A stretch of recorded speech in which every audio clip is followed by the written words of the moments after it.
Hello, my friends. Welcome back to Learn English, Grow Yourself. I'm Mel, and with me is my co-host Matt, who always arrives like a man preparing for a small talk marathon. A marathon? I prefer sprinting away from awkward silences, but I'm here, ready to practice. Today, we're going deep into small talk, that short, everyday conversation that can change how we feel, meet people, and even open opportunities. Debra Fine calls it the fine art for a reason. It's a skill. You don't need to be born with it. You can learn it. I used to think small talk was pointless. Then I realized it's the front door of every relationship. You knock, someone opens, and maybe you step inside. That's the difference between staying outside and connecting. Exactly.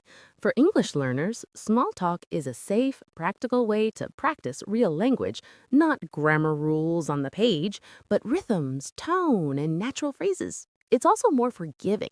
People usually care more about warmth than perfect verbs. So the goal is to get comfortable with small moments. Think of each chat as a tiny rehearsal for life. A 2-minute conversation can change your day. The courage to start. Let's talk about starting. The hardest part for many people is to be the first to say hello. But Fine says confident communicators start the conversation. You don't need a perfect opener. You only need the courage to begin. Right. Say something small. Hi, how's your day? Or, I like your notebook. It's simple. And when you start, you give permission for the other person to respond. Most of the time, they will. For learners, practice a few openers and keep them in your pocket. Short, friendly, and open-ended lines work best. An open-ended question invites more than yes-no. For example, instead of, did you like the movie? Try, what did you like most about the movie? Small tip, use observation. If someone has a unique jacket or a book in their hands, comment on it. That's free information the situation gives you. It's a natural way to begin. Active listening. After you start, listen, really listen. Debra Fine teaches that great small talkers are great listeners. Listening is active. You show interest, you respond with short phrases, and you ask follow-up questions. Follow-up questions are gold. If someone says, I love running, you can ask, where do you run? And then, how did you start? 2 simple questions keep the flow going and make the other person feel valued. For language learners, this approach reduces pressure. You don't have to produce long speeches. Your role is to invite the other person to speak. This gives you time to process vocabulary and pronunciation naturally. And remember small listening phrases. That sounds great. Or really. Tell me more. These are short, easy to learn, and very effective. Finding common ground. Once you start listening, find common ground. Shared interests or similar experiences create a connection fast. If someone mentions a hobby, see how you can relate. Even small similarities help. I like the share and compare trick. When someone says they love coffee, you say, I love coffee too. My favorite is a flat white. Do you prefer a black or with milk? This moves the talk from facts to feelings. Shared experiences also give you a chance to show personality with short stories. Keep stories short, 1 or 2 sentences, and aim to invite a response. The goal is not to monologue, but to create exchange. And when you share, be natural about language. Don't try complex grammar mid-conversation. Short, clear sentences work better and keep the rhythm. Nonverbal signals. Body language matters. Smile, nod, make gentle eye contact.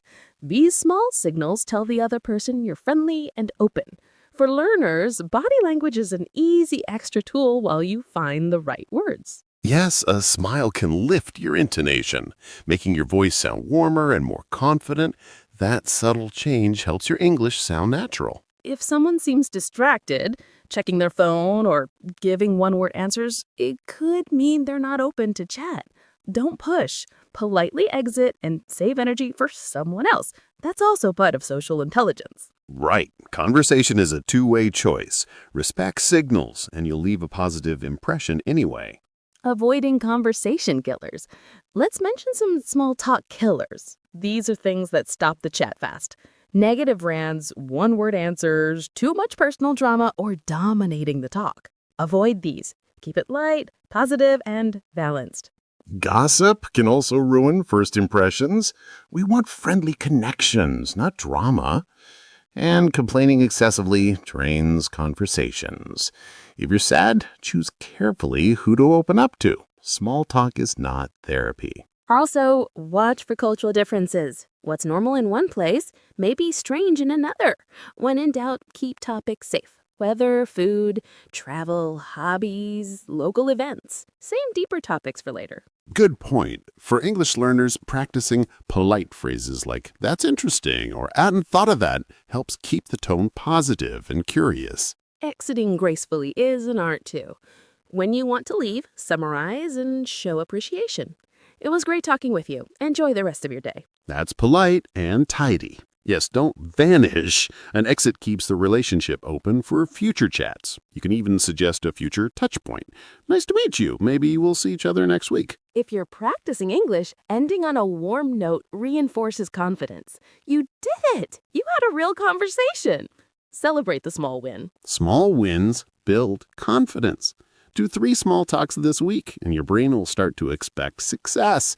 It's a habit. Practical language tips. Quick language corner. Use these starter patterns. Comment plus question. That's a nice bag. Where did you get it? Observation plus opinion. It's cold today, isn't it? And compliment plus connection. I love that band. Have you seen them live? And pronunciation tip, reduce long pauses. Fill micro pauses with small words like actually, really, or oh. That keeps the rhythm and makes you sound fluent, even when you're thinking. Also practice intonation. Rising tone in questions shows curiosity. Falling tone after a statement shows finality. Try to sound curious, not flat. It helps your conversations feel warmer. That's a very human tip. Language is not just words. It's sound, rhythm, and emotion. Keep practicing these simple steps. Start, listen, find common ground, read signals, avoid killers, exit gracefully, and use patterns. Real life scenarios. Elevator, coffee shop, and networking event. We'll give practical lines for each. Okay, elevator, short time, low pressure. Good opener, busy morning or long day? Keep it simple. If they answer, add a friendly comment. Same here, I had 3 meetings. And then a light exit, well, have a good one. Coffee shop, more time, casual. Try observation. That pastry looks delicious. Have you tried it? Or do you come here often? These invite a short story or opinion. If they're chatty, follow up with, what else do you like about this place? Networking events, goal-oriented. Start with, what brings you here? Or which company are you with? Then find a human angle. How did you start in that industry? That moves from business into personal connection. Notice the pattern. Short opener, sincere interest, follow-up, and graceful exit. The language is simple, but the structure is powerful. Don't want to try a little role play with me? You be the barista, I'll be a customer. Go. Okay. Hi, good morning. What can I get you? Hi, could I have a cappuccino, please? By the way, that cake looks amazing. Is it homemade? Yes, it is. It's the lemon tart. Our baker made it this morning. Ah, I love lemon tart. Does it pair with any particular coffee? It goes well with a slightly strong espresso or a cappuccino with less sugar. Perfect. I'll try that. And do you recommend a nice quiet corner here to read? Yes, by the window. It has great light. Lovely. Thanks a lot. I'll grab a table then. That was natural and short. You asked 1 or 2 follow-ups and ended politely. You also used observation and a small personal preference. That's good small talk. I notice how I used small, short sentences. That's easier for learners and feels natural. Handling awkward moments. Awkward moments will happen. Someone may give a short answer, or there may be an uncomfortable pause. Debra Fine suggests a few rescue phrases. Use them kindly. For example, that's interesting. Can you say more? Or I didn't catch that. What did you say? These buy time and keep the tone friendly. You can also use humor to diffuse tension as long as it's light and safe. Like, I always panic in elevators. I have a checklist. Breathe, smile, don't discuss taxes. A little self-deprecating line can shift energy. Yes, But read the person first. If they are not in the joking mood, switch to a sincere question. Always match the mood. From small talk to deeper conversation. How do you go from small talk to a deeper conversation? Share a short personal anecdote related to the topic and invite reflection. If someone mentions travel, you could say, I once took a small trip that changed how I see cities. Have you had that experience? This invites a meaningful response. Another move is to ask an open, personal question that's not too deep, like what's something you enjoy doing on the weekend? That often leads to values or passions. Be patient. Deeper conversations take time. Also, offer a small reveal about yourself. People often respond to authenticity, like, I'm learning to cook. It's messy but fun. Small vulnerability builds trust and encourages reciprocity. Cultural sensitivity and respect. Important note, cultural norms differ. In some places, asking personal questions early is normal. In others, it's intrusive. If you're in a new country, observe how locals interact before mirroring them. That avoids awkward cross-cultural mistakes. Use safe, universal topics first. After you sense comfort, slowly explore more personal themes. When someone shares something sensitive, respond with empathy, not judgment. A simple, I'm sorry to hear that, is often enough. Practice exercises, realistic drills. Here are 3 short drills. 1. The 1-minute story. Describe your day in 1 minute. Practice clear, short sentences. 2. The 2 follow-up drill. When interacting, always ask 2 follow-up questions after the first answer. 3. Observation challenge. Pick one object in a room and start a conversation about it. These drills build speed and confidence. For learners, do these drills in English for 5 minutes a day. Record yourself if you can. That builds pronunciation and fluency faster than passive study. Phrases to sound natural. Let's list a few natural phrases to use often, like, that's great to hear. What's that like? I'm curious, how did that happen? Oh, wow, tell me more. These are short, friendly, and show interest. Add really with a curious tone. It signals surprise and invites elaboration. Also, same here is a quick way to show common ground. Both are small and powerful. Managing nervousness. If you're nervous, breathe.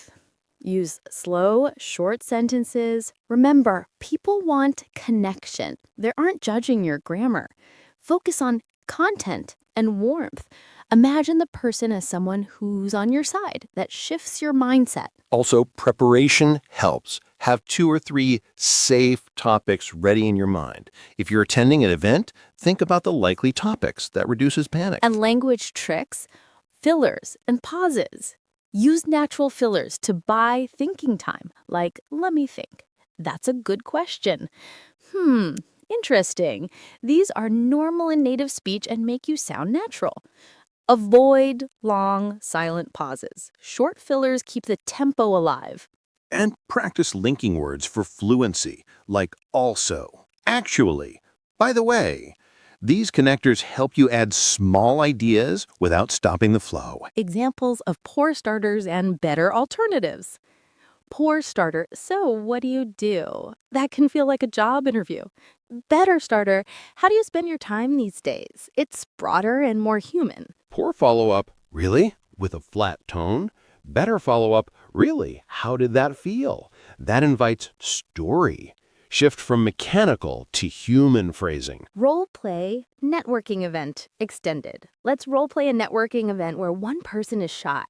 I'll be the organizer, you be the newcomer. Start. Hi, I'm Matt. I'm new. Nice to meet you, Matt. What brought you to this event? I'm learning more about marketing and wanted to meet people in the field. Great. Which part of marketing interests you? I like storytelling and content. I enjoy creating short videos. Perfect. We have a small video chat after this. Would you like to join and meet others? Yes, that sounds great. Thank you. That shows how a simple, honest statement and an open question can lead to an invitation.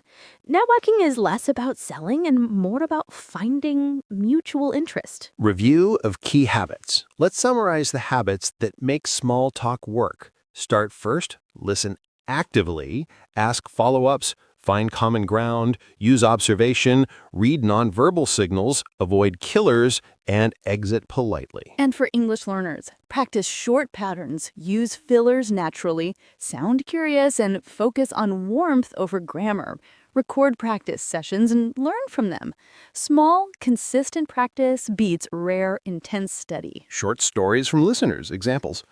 She said hello to a neighbor and discovered they both loved gardening. They now exchange plants and English tips. Small talk became friendship. Another listener told us he started chatting with a coworker about football and got invited to a weekend game. New friendships and new vocabulary. These stories show real change. Small talk is the tiny ritual that opens doors. It's not magic, but it works when you practice. Final practice challenge. This week's challenge: have 3 small talks. One with someone you already know, one with someone you sort of know, and one with a stranger. Use follow-up questions and notice the rhythm. Write down one sentence you learned from each conversation. And if you record your voice, send it to a friend or our community for feedback. Small, brave steps lead to big confidence. Before we go, one last reminder. Small talk is not small. It's the practice field for relationships, language, and life. Keep it positive, keep it curious, and keep trying. Thank you for joining us. Download the free PDF in the description. It has phrases and practice ideas. Keep practicing. And remember, every hello is a new chance. 2 voices, 1 goal, better English, better you. Bye for now.